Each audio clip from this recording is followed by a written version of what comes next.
মিডিয়াকে কিছু বলার নেই, কারণ সেদিনের ঘটনা নিয়ে মিডিয়া অনেক উল্টোপাল্টা বাইট দিয়ে নিউজ করেছে।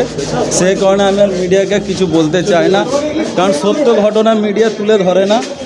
কি তুমি বলো, কি বলতে চাইছো? না না, পলিটিক্যাল ইস্যু তো আছেই, আর আমি তো ট্রিটমেন্টে ছিলাম, প্রশাসন এবং সকলেই জানে। না দেখুন, সাসপেন্ড করেছে দল, ইলেকশনের সময় করতেই পারে, দলের মনে হয়েছে, দল অ্যাকশন নিয়েছে। দোষী কি নির্দোষী সেটা প্রশাসন ইনকোয়ারি করছে, ইনকোয়ারির মাধ্যমে প্রমাণ হবে। আর আমি তো ট্রিটমেন্টে ছিলাম, আমি তো কারোর খুন করিনি যে আমার এমন কিছু সাজা হবে। গাড়ি দেখবে সময়ের অপেক্ষা। কার বিরুদ্ধে তোমার অভিযোগ হচ্ছে? দলীয় নেতৃত্বদের বিরুদ্ধেই আছে, সময়ের অপেক্ষা।